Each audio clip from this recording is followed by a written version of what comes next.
Welcome back to Peace, Love and Tarot. This reading is for Aquarius, Sun, Moon or Rising. And Aquarius, this is your weekly intuitive tarot reading for February 24th to March the 1st. Can't believe we are beginning the last month of the first quarter of 2020.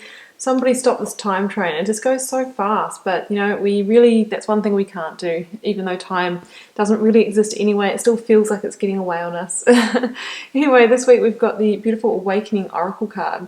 We have the Three of Cups, the Seven of Swords, Death energy, Temperance, Nine of Wands, and the Ten of Pentacles. So that Seven of Swords, this is the third reading in a row that's come out, and yes, very good shuffling in between. So there seems to be, anything that's kind of hiding in the shadows or in the undercurrents is really coming to light at the moment. There's really been a spotlight shine on that.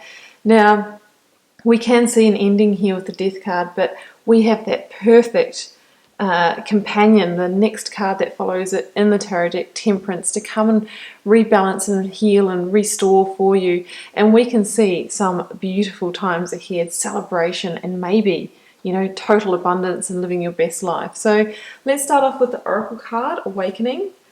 So there's obviously a deeper awakening, that's going to be, potentially going to come out of this for some of you. Energetic upgrades, a new way of being, integration. You're going through a period of awakening. Things are changing within you and at many levels. You're starting to remember ancient truths and discovering more and more about who you are and why you incarnated. You may find that you're experiencing past life flashbacks, seeing the invisible thread that is woven through all of life, or even feeling Kundalini Shakti rise through your body from the base of your spine. The most important thing for this time is not to overthink it and to stay grounded. Share your experiences with like-soul people while you consciously integrate them. Journal and pay attention to your dreams. You're remembering and your soul gifts are emerging. So that's really interesting, guys. Like sometimes things come to light or things end in our life when we do go through a period of awakening, or sometimes it is through that ending and that little bit of chaos or grief and that kind of thing that can come with an ending, that we do start to, awaken dormant energy centers in our body or understand deeper truths about ourselves. Now, the recent past position here with the Seven of Swords and the Nine of Wands. So, yeah, Seven of Swords, guys. I mean, there's levels to this card, but it does show somebody who, is sneaking around, somebody who's a bit sly. Someone's taking somebody else's swords.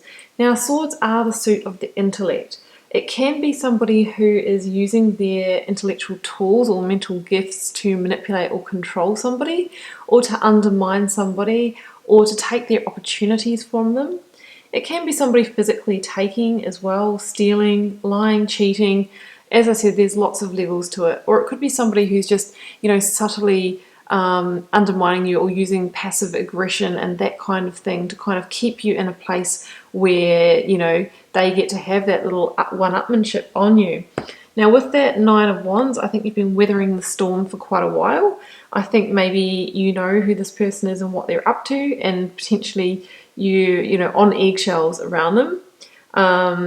This is a warrior here who has some battle wounds, battle torn and bruised and that sort of thing, but he's still standing and he's still got energy in the tank, but he's definitely on fight or flight. You can see him looking over his shoulder. He's on charge. He's probably got that adrenaline surging. So think about if there is a situation that's making you feel like that, making you feel tight in your gut, maybe somebody that you just don't quite trust. Well, it is time to bring that to a completion this week. This is a number 9, which is the threshold of release or change.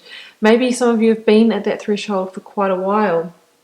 It's really time to take that action, because we can't sort of stay in that fight or flight zone for very long without it starting to affect us physically, our health, our immunity, and that kind of thing.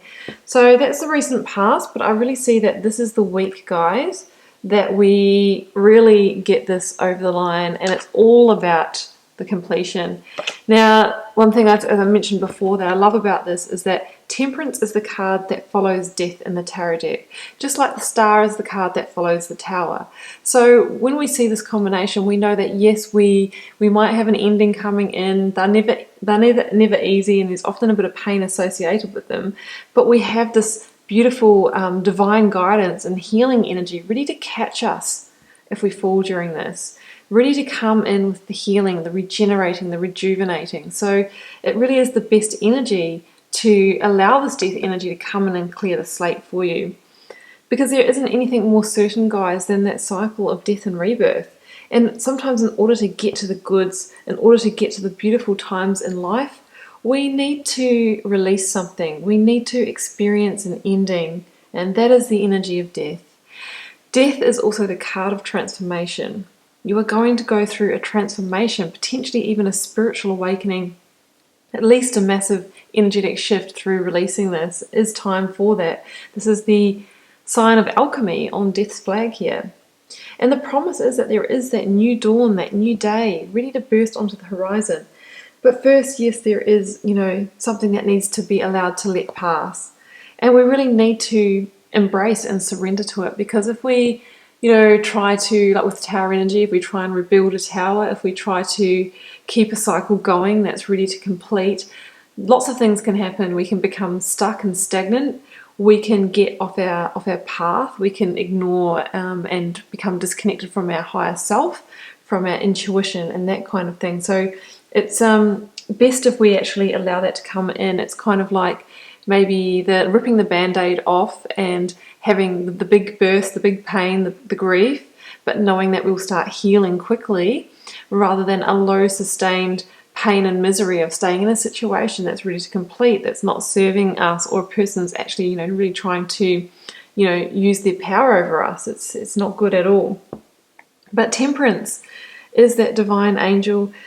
She is the rejuvenation, the recalibration of those waters of life. She's going to get you back into balance again after this. And this shows me that you're not going to be, if you do go a little bit down with this death energy, it's not going to be for long.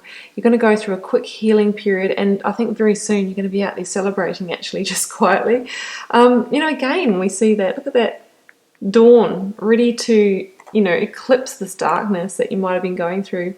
And the more this angel, shifts these waters of life and does her internal alchemy here, gets back into a place of balance, mental, physical, and emotional health, that's when the path forward to the next chapter starts to illuminate and that sun starts to rise for that new chapter.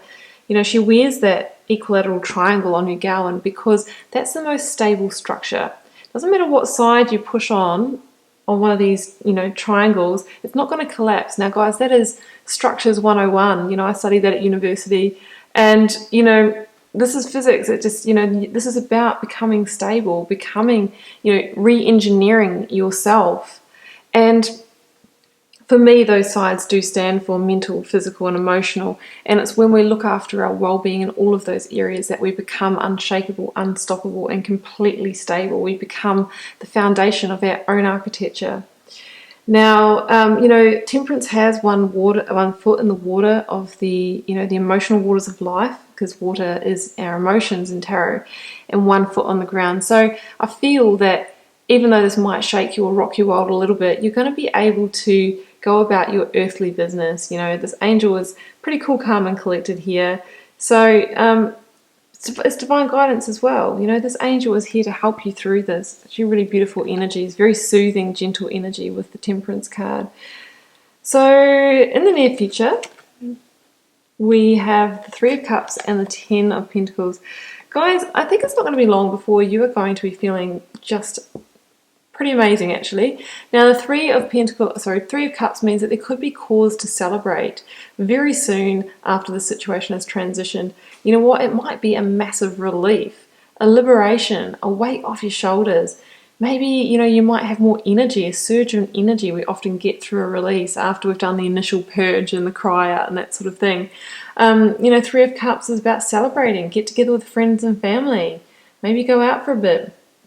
But it also has the promise of, this is kind of like a reaping, that Grim Reaper coming in and cutting away the dead wood, the plants, the old growth and that sort of thing. And these people here have just in the previous season, they just planted new seeds and now they're celebrating the harvest. So it's a real promise of, this is growth after a period of time where you may have had to cut away what isn't working for you. So it's actually a very beautiful energy. 3 is the number of new manifestation, of creation as well. And we have that with the 10 of Pentacles, which is also the money and abundance card. Some of you might even get a windfall for some reason through this. Some of you might even be, taking something through court and winning. I don't know, lots of different things with that 10 of Pentacles. But it also shows long-term vision of living your best life. So with the generational living, the beautiful home, being financially secure, having the pets and all of that. So for me, this really shows that, in the near future, you could find yourself in a situation that's trending towards real abundance, stability, security, beautiful times with friends, everything you want in your life. But sometimes we need to jump through a hoop to get it, release something. Every ending paves the way to a beautiful new beginning, and that's what we see here. So I'm going to leave it there, Aquarius. I wish you all the best with it. Divine timing is here and guidance to help you through this week, and you are heading somewhere much better. So just keep in mind it is a general reading. Won't be for everyone, so just take what does and leave the rest, or acknowledge if it's not your reading. Feel free to leave me a comment, because I always love to know how it's playing out in your daily life and if it resonates. And I'll see you back here next week for another reading.